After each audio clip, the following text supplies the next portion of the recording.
छत्रपती शिवाजी महाराजांचा हा महाराष्ट्र आहे। या महाराष्ट्रामध्ये छत्रपती शिवाजी यांच्या विचाराप्रमाणेच काम व्हायला पाहिजे। शेतकऱ्यांच्या भाजीच्या देठालाही धक्का लागला तरी मी हात कलाम करेल असं भूमिका घेणारे शिवाजी महाराज। त्या शिवाजी महाराजांचं छत्रपतींचं नाव घेऊन हे लोक सत्तेत आले।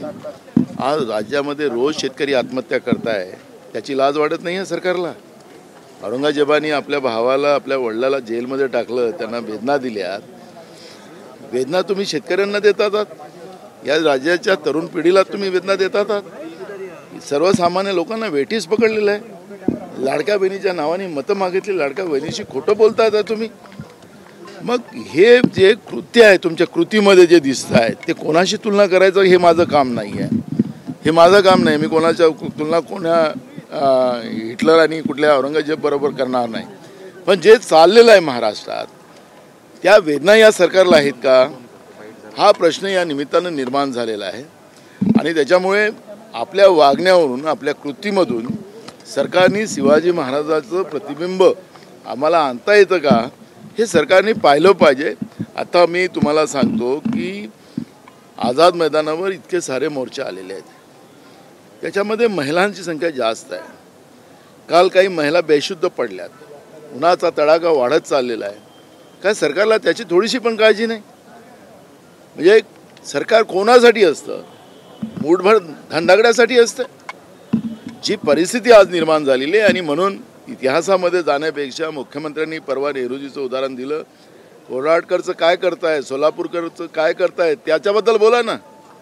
तुम्ही इतिहासामध्ये जाऊ नका। आत्ता छत्रपती शिवाजी महाराजांच्या प्रमाणे हे विचाराप्रमाणे महाराष्ट्र चालावा ही भूमिका या महाराष्ट्राच्या जनतेची आहे। आणि त्याच्यामुळे या सगळ्या इतिहासामध्ये जाऊन मला औरंगजेब म्हटलं, मला अमुक म्हटलं असं म्हणण्यापेक्षा आज जे काही महाराष्ट्रामध्ये चाललेलं आहे ते सरकारने तातडीने थांबवावं।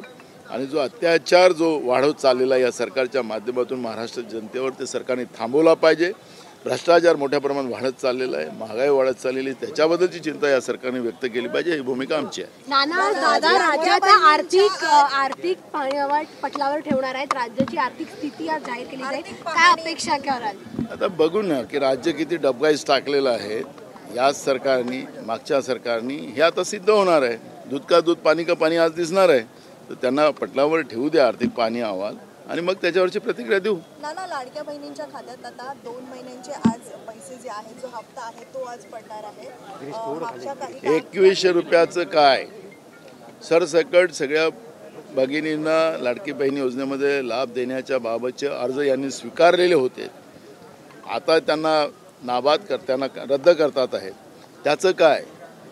तुम्ही स्वीकारलेले अर्ज आहेत, तुम्ही स्वीकारलात, आता काय रद्द करतात? त्यावेळेस तुम्हाला अटी शर्ती नव्हत्या, मताच्या चक्करमध्ये तुम्हाला हे पाप करायचं होतं। त्यामुळे या सगळ्या प्रश्नाचं उत्तर सरकारला द्यावं लागेल। अत्याचार वाढत चाललेला आणि त्यामध्ये संभाजीनगर मधली ताजी घटना आहे की एका महिलेवर जवळपास 19 वार आणि 280 टाके घडल्याची घटना आहे, ती गंभीर आहे। कसं बघताय महिलेच्या सुरक्षेकडे हे राज्याचं काय लक्ष आहे? हे घटना नाही, अनेक घटना, स्वारगेटची घटना ताजी आहे, ती या महाराष्ट्राला काळीमा फासणारी होती।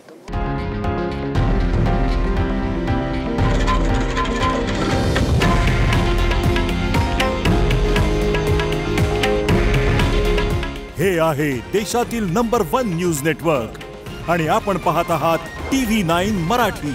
काळजी तुमची, हित महाराष्ट्राचं।